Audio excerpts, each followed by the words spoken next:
News India 27 नव्या पिढीचं नवं माध्यम। नॉन पेशात राहणाऱ्या बेरोजगार शिकलेल्या तरुणांना नोकरीसाठी विचार करायला हवा।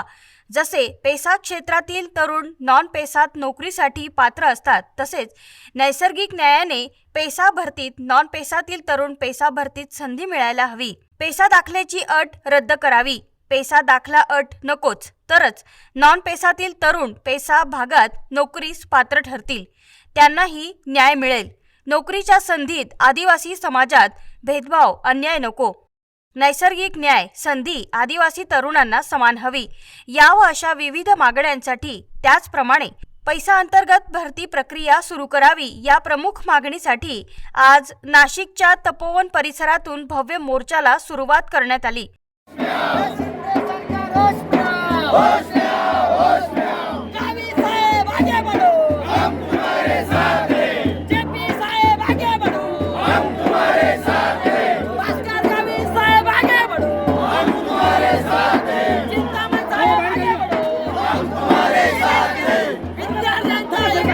हा मोर्चा निमाणी बस स्थानक मार्गे रविवार कारंजा MG रोड मार्गे आदिवासी विकास भवनावर धडकणार आहे।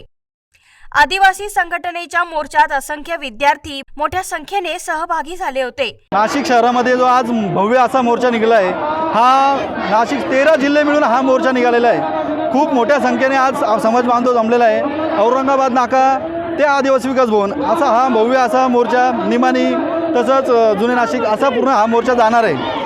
आणि शहरामध्ये आणि जिल्ह्यामध्ये आम्ही एकंदरीत असे आमच्याकडे कंप्लेंट आलेले आहे की बहुतेक समाजाची आमच्या फसवणूक होती। आज पैसामध्ये वरती आमची फसवणूक झाली आहे। दुसरं आमच्या आदिवासी समाजाच्या जागा जमिनी आहे त्याच्याही मोठमोठ्या बिल्डर लोकांनी आज त्यांची फसवणूक केली। याच पद्धतीने आम्ही एवढ्या 8 ते 15 दिवसात जमिनीविषयी बी आम्ही एक मोठा मोर्चा काढणार आहे आणि तो थेट जिल्हाधिकाऱ्यांपर्यंत नेणार आहे। दुसरं आज मोठ्या समाजाचा समाज जमला आहे। सरकारने याची दखल घेऊन लवकरात लवकर योग्य तो निर्णय घेऊन आम्हाला पैसा कायदा लागू करावा। लागू आहे पण जे 17 वर्ग आहे जे आमचे तुम्ही बंद केलेले ते लवकरात लवकर उठवावी, नाही तर ह्या इलेक्शनमध्ये सरकारला एक समाजाचा एक मोठा निर्णय विरोधात जाईल। समाज आमचा पूर्ण विरोधात जाईल। याची सरकारने दखल घेऊन लवकरात लवकर ती योग्य ती कारवाई करावी। गेल्या काही दिवसांपासून या मागणीसाठी नाशिकमध्ये विद्यार्थ्यांचं मोठ्या प्रमाणात आंदोलन सुरू आहे। यामध्ये प्रमुख मागणी पेसा अंतर्गत भरती प्रक्रिया त्वरित राबवावी ही प्रमुख विद्यार्थ्यांची मागणी आहे।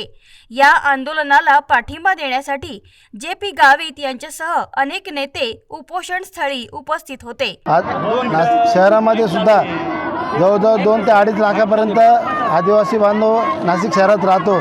तसेच आज नाशिक शहरामध्ये सुद्धा जे आज आदिवासी समाजावर अतिशय जे बिल्डर धार्जिने आज सरकार चालू आहे, आज आदिवासी बांधवांच्या जमिनी लुटल्या जात आहे आणि आम्ही या संदर्भात सुद्धा नक्कीच आम्ही कलेक्टर ऑफिसला मोठी कारवाई करण्यात येणार आहे, जेणेकरून जे आदिवासी समाजाला नक्कीच आज मोठ्या प्रमाणात आम्ही न्याय मिळवून देऊ। असं सर्व आदिवासी बांधव आम्ही सर्व सोबत आहे। जे नॉन आदिवासी जे ग्रामीणमध्ये जे नॉन आदिवासी राहत आहे तिथे बी काही संख्येमध्ये 98% लोक राहते आदिवासी।